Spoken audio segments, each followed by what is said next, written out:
A lot of people were surprised when Bimbi and Joshua Aquino visited the Yes. First Lady yesterday. Can you tell us more about the nature of the visit and the relations between the Ah, Marcos and Aquino families post-EDSA?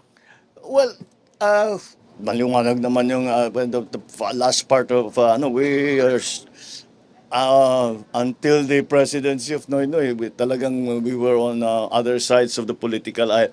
The reason na pinuntahan nila si First Lady ay simple lamang. Nangailangan I think it was Chris Aquino who needed some assistance for something. What the reports did not say is that Lisa is their aunt.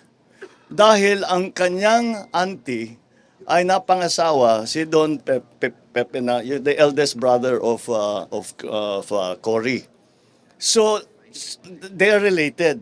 Kaya't hindi naman nakakapagtaka. Kilalang-kilala niya yung mga pamangkin niya very well. And so they came at nagbiyahe sila, bumalik, may dalang pasalubong. Yun lang naman, dinala nila yung pasalubong kay First Sir, Lady. follow-up, ano po yung assistance na hinihingi ni Chris Aquino from the Marcos administration? Wala nang, it's just, I think it was just to help them for their travel, for their travel arrangements. So tumulong si First Lady at yun lang na sabi lang makapasalamat sila.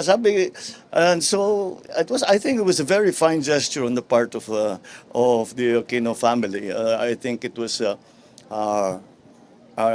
it sort of, I suppose, put a little more, how do you say, personal, a human interaction between our families. So, The feud between the two families are okay? well, we have always been okay. We just don't agree politically.